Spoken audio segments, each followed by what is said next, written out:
Warga Malaysia harus tahu, kalau dahulu Indonesia pernah mengirimkan para guru pengajar beserta yang lainnya tentang dunia pendidikan, itu karena adanya permintaan dari pihak pemerintah Malaysia, sewaktu Perdana Menteri Anwar Ibrahim menjabat sebagai Menteri Pendidikan di tahun 70-an.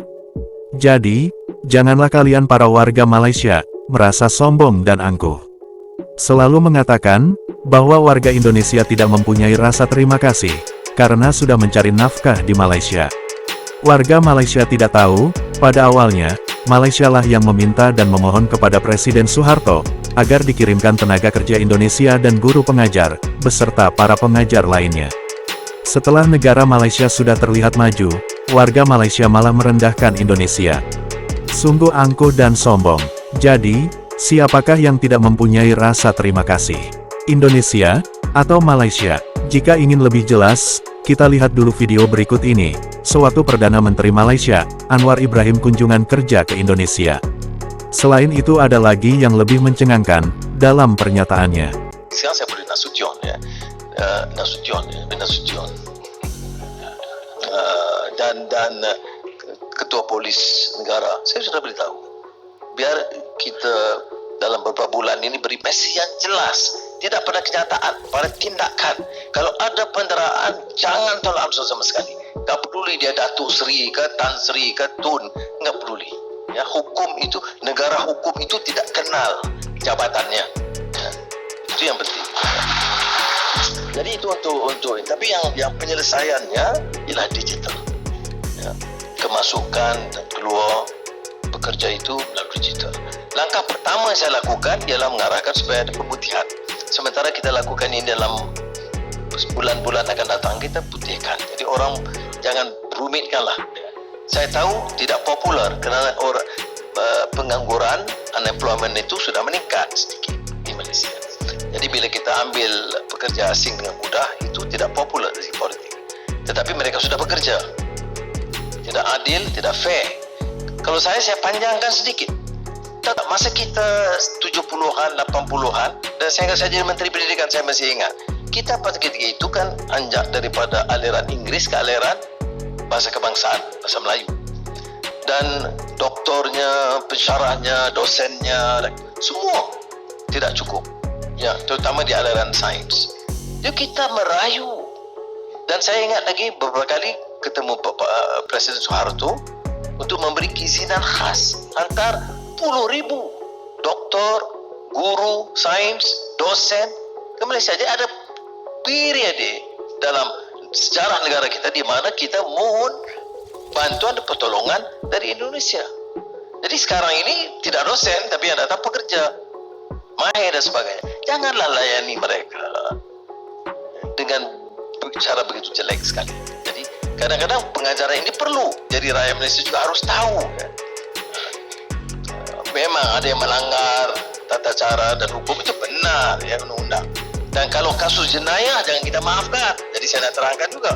Kalau kasus itu pekerja asing atau PTI, tetapi kasusnya jenayah, pukul orang, rokok orang, mendera orang, itu jangan kita anggap dia itu TKI. Kita anggap dia itu penjenayah. Jadi harus dibedakan kategorinya.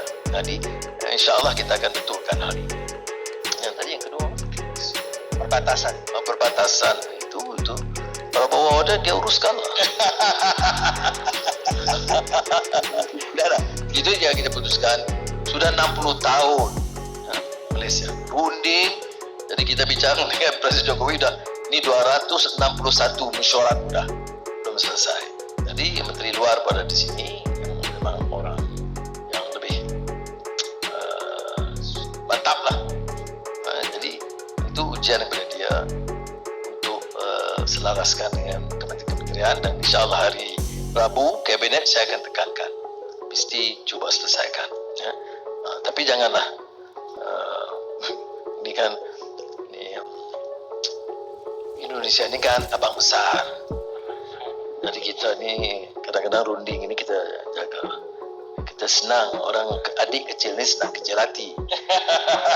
Jadi asal kalau kita faham itu, Indonesia ini kan abang besar.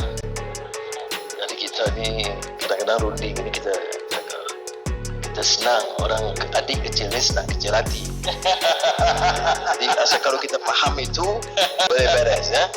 Jadi Pak Jendral Prabowo bila ke Kuala Lumpur pandai-pandai lah, santai lah. Okey, terima kasih Dato'. Kesimpulan dari video barusan adalah, jika diartikan, contohnya seperti Indonesia adalah seorang abang besar, alias saudara yang lebih tua, jika melihat tingkah laku seorang adik, yaitu, Malaysia, bertingkah atau bersikap yang kurang menyenangkan, agar harap maklum, kasih saja teguran, tidak usah diperpanjang dan jangan diperluas permasalahan-permasalahan yang ada. Begitulah sikap orang Malaysia atau negara Malaysia terhadap Indonesia. Jika seperti itu, Indonesia tidak bisa berbuat apa-apa, karena ketika ditegur dan ketahuan bersalah, mereka pasti langsung tunduk, bagaikan seorang adik pada kakaknya. Akan tetapi, perbuatan itu pasti akan diulanginya lagi. Jika perbuatan itu diulangi lagi, dan mereka mempunyai celah, bahwa mereka ada benarnya, mereka akan terus memaksa sampai sesuatu yang mereka inginkan bisa didapatnya. Jika masalah budaya dan tradisi yang mereka klaim, mereka tidak akan bisa ngotot, atau memaksakan kehendak untuk mendapatkannya. Karena budaya dan tradisi yang mereka klaim, teramat kental dengan budaya tradisi orang Indonesia, atau suku-suku orang Indonesia. Dan mereka pasti akan meminta maaf untuk hal itu. Akan tetapi, jika batas-batas wilayah, serta kepemilikan pulau dan sebagainya, mereka masih bisa ngotot atau memaksa serta menggugat, agar mereka dapat memilikinya. Mengapa, dan kenapa? Karena, Malaysia masih bisa beralasan dengan membawa-bawa masa penjajahan dulu. Itu daerah kekuasaan Inggris dan itu daerah kekuasaan Belanda. Padahal Indonesia sudah jelas-jelas merdeka dengan perjuangan, berani melawan penjajah Inggris, hingga mundur dari wilayah yang Indonesia pertahankan. Hingga Inggris tidak lagi menempati wilayah itu, atau pulau yang dimaksud. Akan tetapi Malaysia masih saja beralasan, bahwa dahulu wilayah itu atau pulau itu, ada pada kekuasaan Inggris, dan Inggris menyerahkan daerah kekuasaannya pada Malaysia, ketika Malaysia menyatakan kemerdekaannya. Padahal sudah jelas-jelas, Inggris hengkang dari daerah itu, karena ada perlawanan dari Indonesia. Tapi tetap saja, Malaysia masih menanamkan konsep zaman kolonialis, yang memisahkan atau membagi daerah kekuasaan, sewaktu zaman kolonial Belanda dan Inggris. Para penjajah, saling berbagi wilayah satu sama lain. Begitulah sikap dan sifat tetangga kita yang selalu mengatakan serumpun itu.